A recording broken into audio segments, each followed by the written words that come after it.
Martin Ngo, SJ, for meeting with me and for all our listeners, all the students today.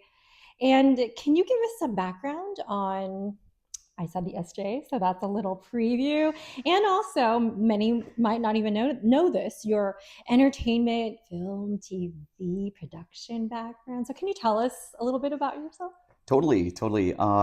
My students call me Marty or Father Marty. I teach part-time in the school film, television, and production. But as I've told your teacher before, my heart is always kind of theater first. As a theater kid, not until like half of my time as an undergrad at UC Irvine, I started to fall in love with theater arts. And that's kind of where that love started to grow in my heart, and it's kind of followed me all the way to decades later. And I find myself here. We are in the Jesuit community right now. There's 40 Jesuits here, and most of us are full time with the university somehow. And those are my capacities. I also work for Loyola Productions. I am a producer, content specialist for them. They are a nonprofit Jesuit film company run by the rector of the university and the superior of the Jesuits here, Father Eddie Siebert.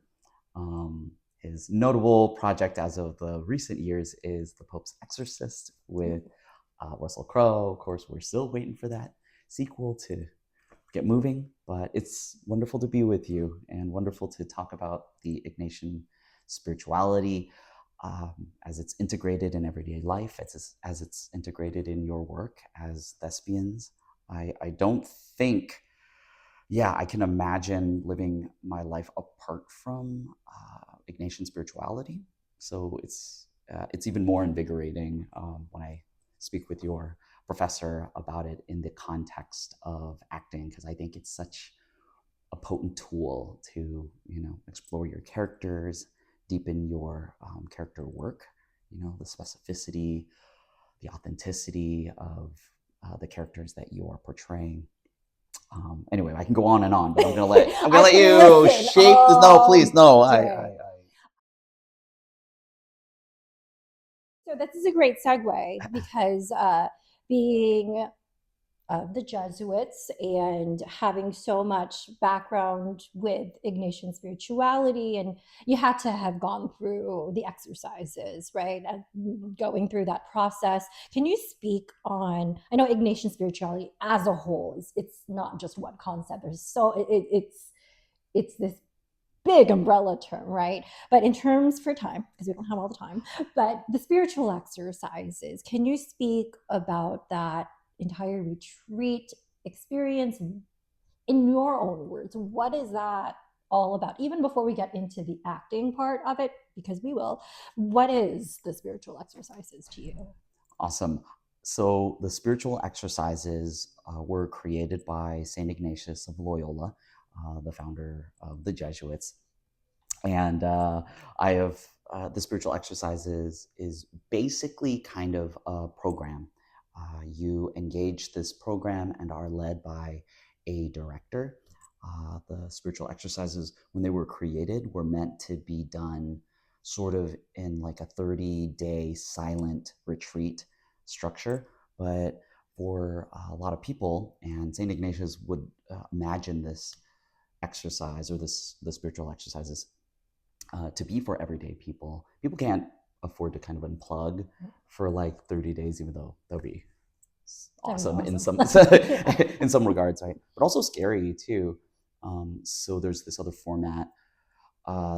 They also know it to be the 19th annotation or the spiritual exercise in everyday life that's broken up in a 9-period, give or take, sort of a structure where you devote like 5 or 6 days a week. Back when I did it was 5-6 days a week.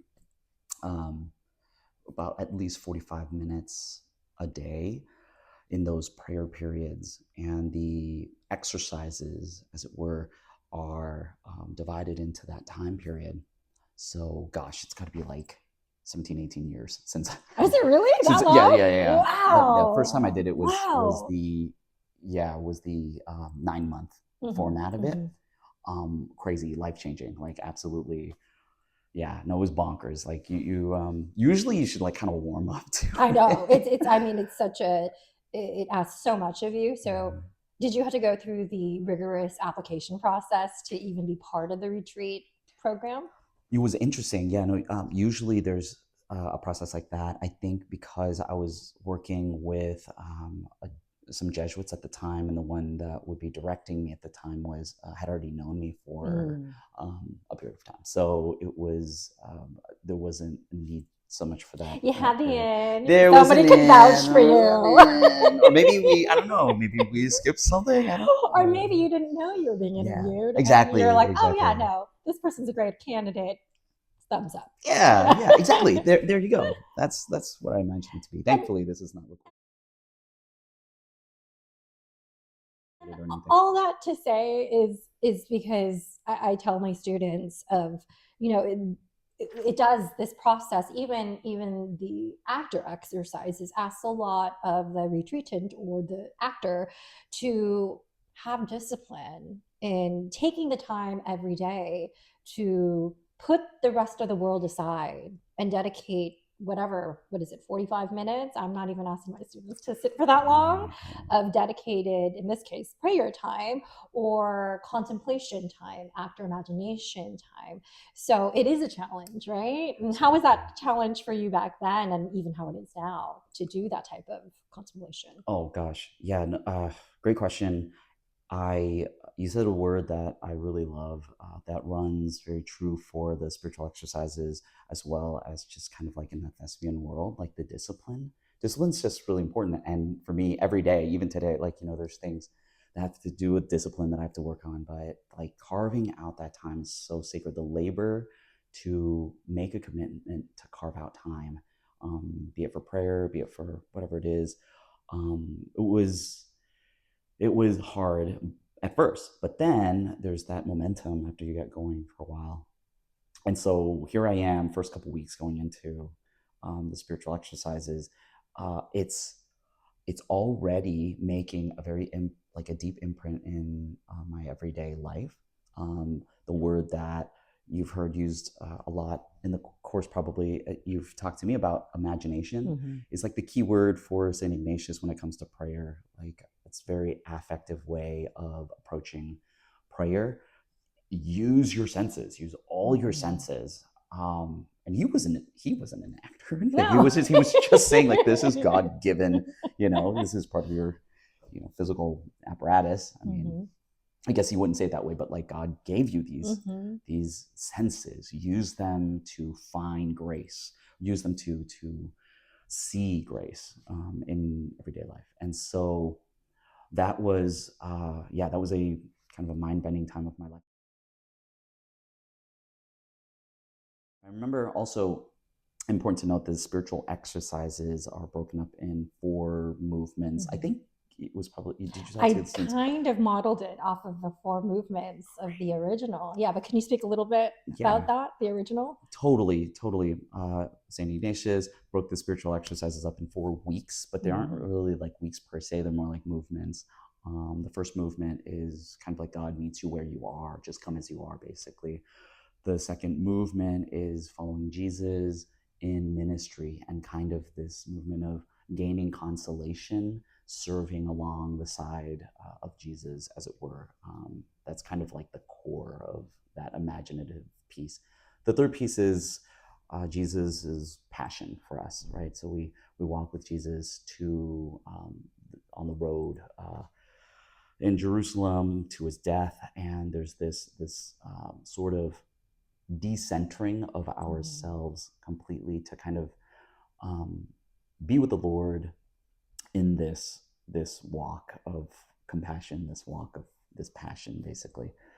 And we gain the graces from that. In the 4th week, probably the most important, we'll just call it the most important one, the contemplation on love, the resurrection, just to imagine the infinite grace that pours out at the end of the journey. A time also, there's inside the spiritual exercises, like this big tank, and out of each of these 4 movements, there's these very key exercises that you can find within each week as well.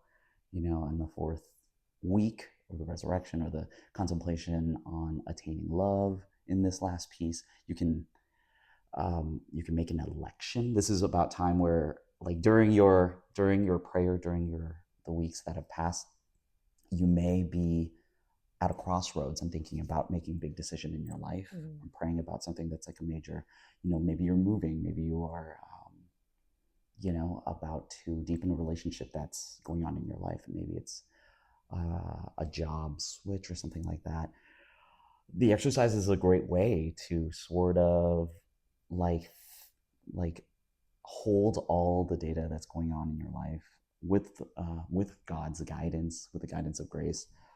And so I found that to be very important, because I think it was just like 2 years later I joined the Jesuits. Oh, wow. So that was, for me at the time, kind of like, I didn't join immediately, but it was definitely, it gave me the kind of the tool of discernment, which I'm sure you probably use in class. That is the word that always stuck out to me when I did the exercises, is discernment. What am I discerning?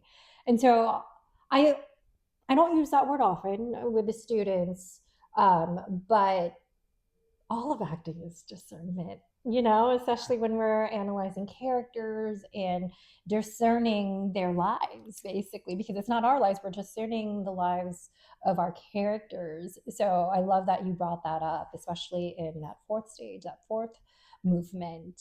And hearing you just talk about all the different movements, because I did model that. You saw it in my guidebook. And so I was like, okay, how can I relate this to the actor? So, for example, the third one, the Passion, that's Christ's suffering. To me, that related to the students with, okay, what is the character's deep suffering, right? Because we as human beings, we all are, life is not perfect, right? And it's, especially in a given story, a character has what I call a bottom, or a very deep suffering. There might be an apparent problem that, might be surface, but there's always a deep struggle that one is going through. So I have the actors in one movement or a couple of weeks sit with that and spin and have imagination exercise focused on that, which can get tricky, even though it's not our own struggle, or even going through that with Jesus in the regular spiritual exercises. It can get it can get very vivid and very deep, and that's where I incorporate de-rolling exercises too. So just, okay, once we're done with a prayer, once we're done with the spiritual exercises or the imagination exercises, okay, come back to, this is our reality. There's a separation. You are safe. And again, take what you learned from that imagination exercises. How can that inform my everyday life? So yeah, even in the fictitious world, and just like when you go through like Christ's Passion, walking that, it can get very heavy and deep in there. Absolutely. And just going through that. So it's interesting to see that coming from an actor's perspective too. Yeah, no, absolutely. I love that. I've never heard of de-rolling, but definitely, I forgot to mention, I'm glad you brought it up too. Like, there's this sort of, sometimes coming out of these prayer sessions, or sometimes, imaginatively like diving into a character or something, like, it's so intense, it's so good, but also you come out with a sense of, what just happened? Where am I? Like, what's real sometimes? Like, so there's a need perhaps also just to recenter, as it were, but also to continue to reflect and feel like what still remains in me as a person. Anyway, that's also, to me, it's always very fascinating. Like, right? It's true. And the reflection afterwards, because I have the students journal afterwards, but journal as not the character, but as themselves. So that's almost a form of de-rolling also. So like, you're not sticking in the problem as the character, whatever you experienced in the imagination exercise, but you are writing as the actor, just to gain further discovery or even reflection after the fact, because I've spoken to many of the students already at the mid-semester point of like how has the journal been going, because I'm not there always with you during these exercises, and this is a way for you to record what's going on with you. And many have shared that, yeah, I'm making more discoveries when I'm writing stuff. Remind me, when we Yeah. did the exercises, just as for seal, there is a journaling Oh my component, gosh. right? Yeah. Yes. Yeah. Okay. Yeah. Good. No, Good. thank Good. you. I didn't. No, Yeah. I forgot to mention it at all, but that was like the most, for me, critical, because I forget whether it was even like this is a requirement, but I don't even know how I would do it without I journaling, to know, be honest. Like, I right? mean, especially because it's so methodical, right? There's Mm-hmm. like steps and stuff like that, but then it's so helpful to have that structure. Mm-hmm. And then something you said too, I thought, I'm going to go off script here, but this is Please. where I find it, how I would kind of recapitulate. But this is such a cool conversation, because like you dive into a character, you come back, and then you're yourself. You decenter. You're here. You de-roll. Like, sort of the point of the spiritual exercises, just on the by way of a person engaging and developing their relationship with Jesus, discovering it, and just kind of, knowing, loving Jesus more, that type of a thing. You come out like changed, as it were. You come out, and you come out more yourself in a way. In a way, the idea is that you cultivate this relationship with a divine other.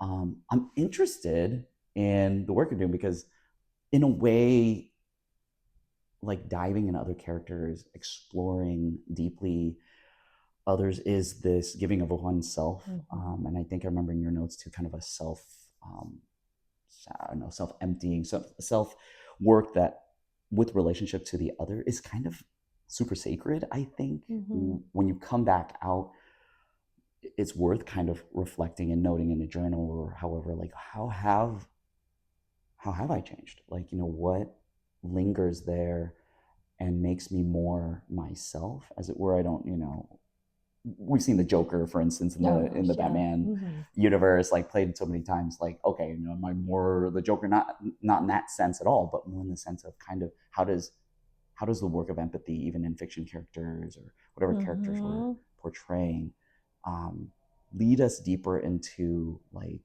ourselves in a more vibrant, more alive way. I think the spiritual exercises kind of tries to get at that a little bit too. So anyway, just very awesome work. That I is, think. I'm so glad that you brought that point specifically for the play that we're working on, The Last Days of Judas Iscariot, where there are many controversial characters that these actors have to dive into and find empathy for, right? Because I tell my actors, no matter what role you play, please do not judge them. Yes, on a objective level, sure, you're identifying through text analysis what part of the story they're playing. But when you step into their shoes, looking at the world through their eyes, and that's essentially what we do with these contemplation exercises using our imagination, you're seeing the world and imagining it.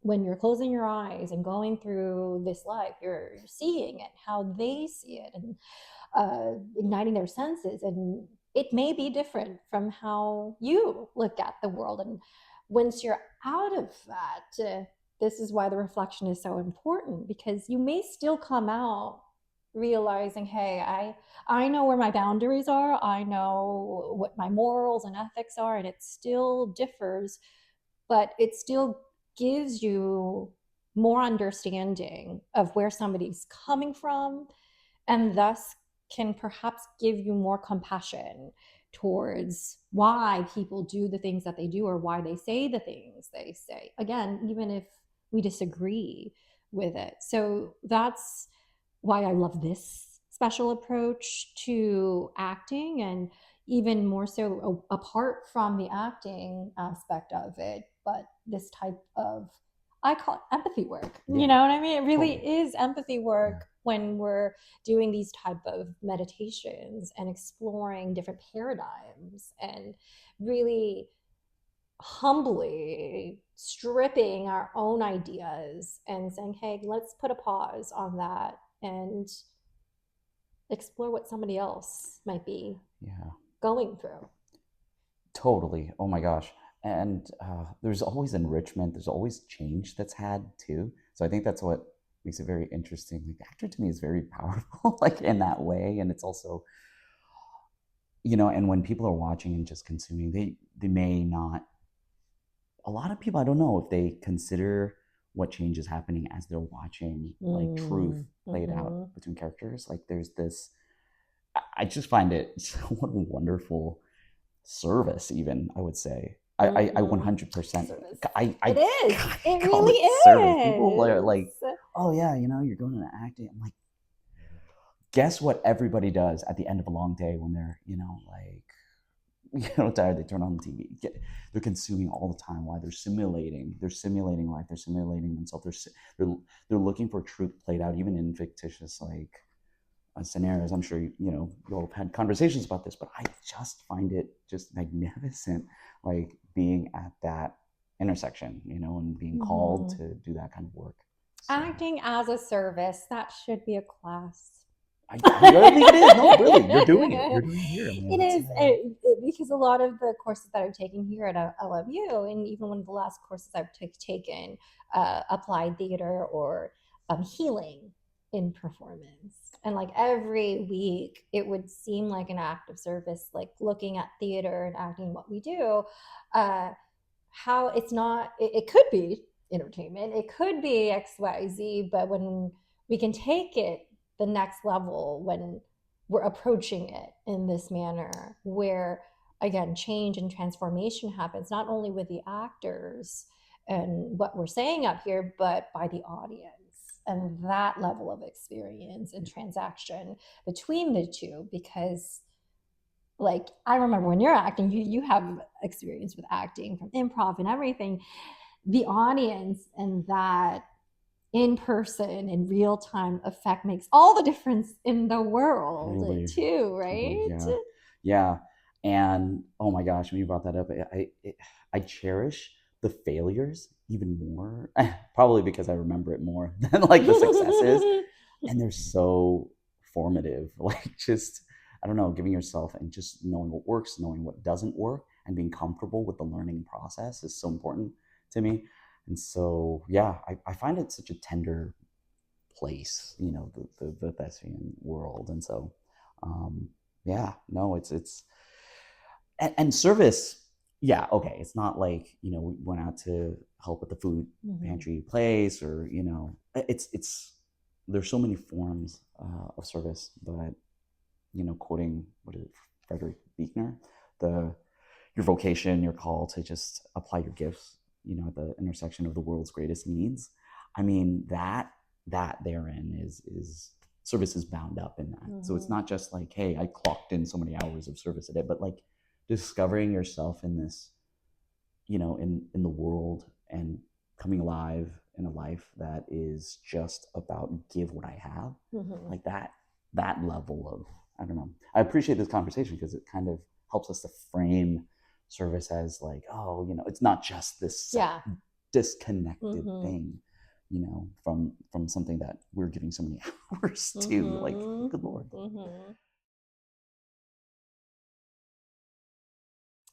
And any words to close to students or anyone listening, actors, with your experience of this beautiful intersection of spirituality and theater and acting and entertainment as they continue a few weeks left into the semester and eventually production and performance? Wow.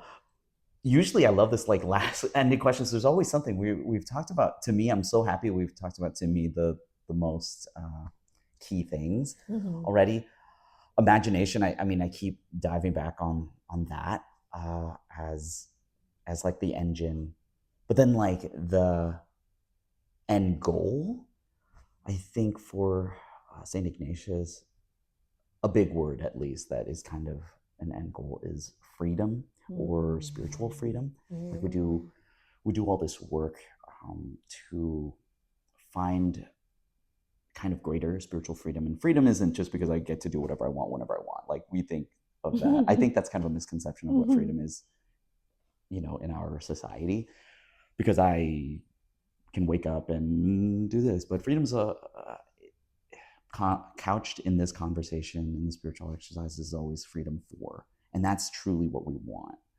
So I think, like, again, coming back to the thespian realm and Ignatian spirituality, this work leads us to kind of understanding what like greater freedom looks like for us. And out of that, just joy emanates out of that. It's hard work, but it's also like really worth it, because freedom is for what? For love, for self-emptying, for like using your gifts and being on fire every day and coming alive. I don't know if that lands at all as a neat point. No, I love that. I love those type of points where it's further investigation. It's not like a simple bow tie where boop and go, done. No, it's further food for thought of like, oh no, I really have to sit in this and really explore this. And I think it's perfect for the students because they still got a ways to go. Some are even new to the program, and this is their first show too. So that's why it's something that they can continue to look on wherever their stage is in this acting process, wherever you take it, or even if you veer away into a different discipline. I think it's a valid foundational idea to just further investigate. And I think it can change depending on what part of life you're at. Awesome. I have a question. Do I get free tickets to the show? Yes, everybody does, but you don't have to know that. Okay. But you know what we can do? We can put reserved for Martin Ngo, SJ. You can have your own RSVP and +1 if you want to bring a guest too. You scribble it on a napkin, a pencil, spell my name wrong. Hey, your seat. I'm excited. I'm very excited. So thank you for letting me join in as part of this process. I was excited from the beginning. I'm still excited now. And I'm even more excited. I know that you're getting close to showtime. So when is the show? December 4th. Okay. Thursday, December 4th, 7:00 p.m. Amundsen at University Hall. Sweet. And we'll see you all there. Okay. See you later.